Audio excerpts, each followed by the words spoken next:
जंगल के घर में एक अकेला साइको आदमी रहता है। घर से भागे हुए एक 16 साल की लड़की मदद के लिए उस साइको आदमी के पास पहुंचता है। साइको इंसान लड़की को अपना बेटी मानने लगा जो उससे बिछड़ गए थे। उसे कैद करके रखता है। फिर हालत ऐसा होता है कि उस लड़की भी उसे पिता मानने लगी और तब इत्तेफाक से घर की असली बेटी आ जाती है। फिर कौन बेटी बने रहेगा उस घर में, यही है कहानी फ्रेंड्स। जानने के लिए पूरा वीडियो देखिए। हाय फ्रेंड्स, मैं हूं प्रशांत, आपका स्वागत करता हूं मेरा चैनल पीएस मूवी स्टोरी में। आज मैं एक अनूठी साइको थ्रिलर मूवी कैप्टिव को एक्सप्लेन करने जा रहा हूं। अगर मेरा वीडियो अच्छा लगे तो please like, share and subscribe करें और बने रहिए मेरा चैनल के साथ। मूवी शुरू होता है और जंगल में भटकते हुए दो टीनेजर को हम देख पाते हैं। लड़की की नाम लिली है जो अपना बॉयफ्रेंड नील के साथ घर से भाग गए थे क्योंकि नील की स्टेप फादर उसके साथ गंदे बर्ताव करते हैं। उसके टॉर्चर से छुटकारा पाने के लिए घर से निकल आए थे। लिली अपना माँ के लिए बुरा फील करता है। फ़ोन निकलकर माँ को कॉल करने जा रही थी। नील अचानक उससे फ़ोन छीन लेते हुए कहा, फ़ोन मत करो, तुम्हारा डैडी हम लोगों की लोकेशन ट्रैक कर लेंगे। जंगल की एक जगह उन्होंने टेंट लगाया था। नील पानी की तलाश में निकल गए थे पर अभी तक लौटे नहीं। इधर उधर ढूंढते हुए शाम हो जाती है। लिली टेंट में सो जाती है। रात में उसकी स्टेप फादर की बुरा सपना आती है। सुबह लिली नील को ढूंढने निकल जाती है। देर तक आवाज़ देते हुए ढूंढने के बाद जंगल में उसे एक घर दिखाई देता है। मदद के लिए दरवाजा पर दस्तक देता है।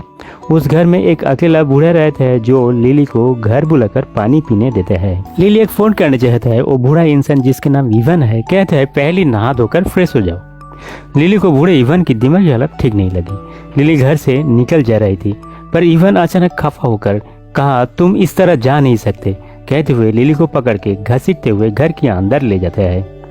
डरी हुई आवाज में लिली मिनती करने लगी, मुझे छोड़ दो प्लीज, मुझे जाने दो। पर इवन नहीं सुनते। घर की बेसमेंट में लिली को बंद कर देते हैं।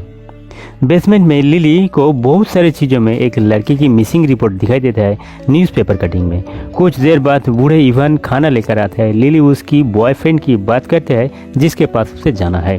सुनकर इवन गुस्से में चीखते हुए खाना फेंक देता है और कहा, तुम्हें फिर से मैं जाने नहीं दूंगा, तुम्हें यहाँ रहना है। लिली हैरान होते है कि किस बारे में ये सान की बूढ़ा बात कर रहे हैं। उसे कुछ समझ नहीं आता है। दरअसल इवन की एक बेटी थी जिसकी नाम कैथरीन है।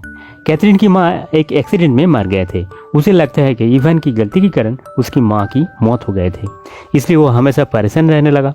इवन हर रोज बेटी कैथरीन को एक्सरसाइज करवाते थे इसलिए कि वो स्पोर्ट्स में तरक्की करे। हर रोज कड़ी मेहनत वाला ट्रेनिंग में कैथरीन बोर हो चुके थे और फिर एक दिन घर से भाग जाती है। बेटी को खो जाने पर इवन बिल्कुल अकेला हो चुके थे। गम और परेशानी के कारण दिमागी संतुलन खो बैठे थे। कैथरीन की जैसा कोई भी लड़की को देखकर उसे कैथरीन लगने लगा। इस तरह इवन लिली में अपना बेटी दिखने लगा और इसलिए लिली के साथ उसके बेटी की तरह बर्ताव करने लगा। पर यह बात को लिली को पता नहीं। एक दिन सुबह लिली के पास एक एक्सरसाइज मैट ले आते हैं और लिली को उसे लेटने को कहते हैं। लिली डर जाती है। सोचा उसके साथ बूढ़ा गलत काम करने वाला है, पर लिली को टांग पकड़ के सीट अप करने को कहते हैं और कहते हैं इस बार तुम्हें जीतना है। लिली करती है पर तब अपना स्टेप फादर की टॉर्चर उसे याद आते हैं और वो गुस्से में आकर इवन को जोर का एक लात मारती है। इवन उसे छोड़कर चले जाते हैं। लिली को समझ नहीं आती ये सान की आदमी किस बारे में बात कर रहे हैं। लिली उसे पागल समझती है पर बूढ़ा इवन लिली को बेटी मानते हैं, इसलिए वो गुस्सा नहीं करते हैं और उसके साथ कोई गलत काम भी नहीं करते। वो लिली को बंद करके रखते हैं इसलिए कि वो दोबारा भाग ना जाए। अगले रात दोनों डिनर टेबल में बैठते हैं। तब दोनों काफ़ी सारे बात करते हैं और इवन लिली को कैथरीन कहकर पुकारते हैं। फिर लिली को थोड़ा बहुत समझ आने लगी कि ये इंसान उसे अपना बेटी समझता है। फिर इवन लिली को काफ़ी सारे एक्सरसाइज करवाते हैं क्योंकि कैथरीन स्पोर्ट्स कंपटीशन में हिस्सा लेने वाली थी। लिली को एक दिन घर में कैथरीन की लिखी हुई डायरी मिलती है। कैथरीन उसमें अपना रोजाना जिंदगी के बारे में सारे डिटेल्स लिखते थे। पढ़कर लिली को पता चलता है कि कैथरीन उसकी डैडी से खफा होकर घर से भाग गई थी क्योंकि इवन उसके पर काफ़ी स्ट्रिक्ट हुआ करता था, पर डैडी उसे प्यार भी ज़्यादा करता था। पर इससे लिली को कुछ फ़र्क नहीं पड़ते। इवन लिली को एक दिन एक्सरसाइज करवा रहा था। लिली एक भारी चीज़ से पीछे से इवन को वार करते हैं। इवन घायल होकर गिर पड़ते हैं। तब लिली एक रस्सी से बार बार मारने लगा और फिर घर की चाबी मांगती है।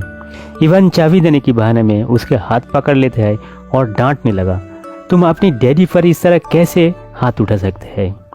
आगे चलते रात में इवन लिली को डिनर पे बुलाता है। इवन बिना शर्ट पे बैठे थे। उसके पीठ में लिली की पीटने की सारे निशान दिखाई देता है। देखकर लिली को भी शायद तरस आता है, इसलिए इवान को सॉरी कहते हैं। पर इवान लिली पर बिल्कुल गुस्सा नहीं होता है और कभी लिली पर वायलेंट भी नहीं हुआ था। लिली उनके लिए थोड़ा हमदर्दी फील करता है।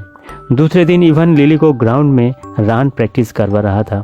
लिली मौका पाकर गेट की तरफ भागने लगी। गेट की लॉक को तोड़ने की कोशिश करने लगी। पीछे से इवान दौड़ते हुए आते हैं और उसे पकड़ लेते हैं। फिर से वो अपना बेटी को खोना नहीं चाहता है। जोर से खींचने से दोनों गिर जाते हैं। जोर से गिरने से लिली की पाँव पर मोच आ जाता है। इवान बड़ी केयरिंग के साथ चोट को मरहम पट्टी कर देते हैं और जल्दी ही लिली ठीक हो जाती है। ये देखते हुए लिली इमोशनल हो जाती है। इवान के बारे में उसकी मन बदलने लगी। लिली सोचा, मैं क्यों भाग रही हूँ?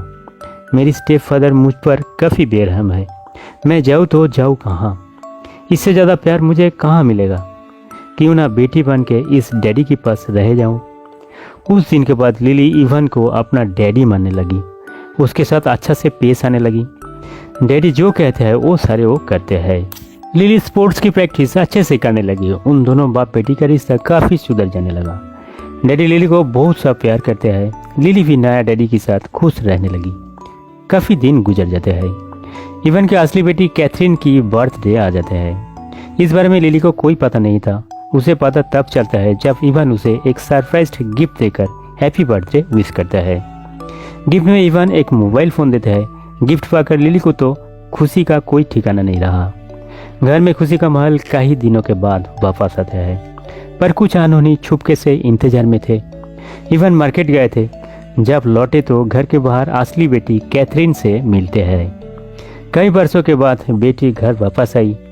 कैथरीन सोचा उसकी डैडी काफ़ी सरप्राइज्ड होंगे, खुश होंगे, पर ऐसा ना होते देखकर कैथरीन खुद सरप्राइज्ड होते हैं। इवान उसे देखकर खास कोई रिएक्शन ना करते हुए नॉर्मली कहा, खड़े खड़े देखो मत, बूढ़ा बाप को मदद करो, सामान को घर ले जाओ। कैथरीन मुस्कुराते हुए आगे बढ़ते हैं, पर हैरानगी से सोचने लगी, डैडी को क्या हो गया है? इतना वर्षों बाद बेटी को देखा, ना कोई खुशी ना कोई गुस्सा नजर आई। इस बातों से कैथरीन थोड़ा बहुत हर्ट होती है। दरअसल इवान डिल्यूशन का शिकार हो चुके हैं। उसे कैथरीन और लिली में कोई फर्क नहीं नजर आता है। वो लिली में और कैथरीन में एक ही बेटी देख पाते हैं। कैथरीन अपना घर में जाकर उसकी डायरी को देखा, किसी ने निकल कर रखे है। डायरी की पन्ना पलटकर और भी हैरान होते हैं। उसकी लिखी हुई आखिरी पन्ना की बाद भी कुछ लिखा हुआ था और लेख भी बिल्कुल उसकी हैंड राइटिंग की तरह है। पर सरप्राइज यहाँ ख़त्म नहीं होते हैं। अचानक सामने लिली को देख पाते हैं, जो कह रहे थे, आखिर तुम आ ही गई हो। मैं सोचा तुम नहीं आने वाली थी। Okay, happy birthday. कैथरीन काफ़ी शॉक होती है। कहा, तुम कौन हो और यहाँ क्या कर रही हो मेरे कमरे में? लिली कही, मैं इस घर की बेटी बन के रह रहा हूँ। मैं तुम्हारी कमरा में रहती हूँ, तुम्हारा कपड़ा पहनती हूँ और तुम्हारा बेड में सोती भी हूँ। सुनकर कैथरीन डर जाती है। उसे कुछ समझ नहीं आती है। लिली कहा, तुम्हारा माँ गुजर जाने के बाद जब डैडी के साथ देना था तब तुम भाग गए थे, पर मैं ऐसी बेटी नहीं हूँ। मैं कभी डैडी को छोड़कर नहीं भाग जाऊंगी, इसलिए यहाँ तुम्हारा कोई ज़रूरत नहीं। लिली कहते हुए छुपके से एक छुरी उठा लेती है और सीधा कैथरीन को स्टैब कर देती है। कैथरीन वही मर जाती है। कमरे के बाहर से डैडी इवान आवाज़ लगाते हैं, बेटी सब कुछ ठीक है ना?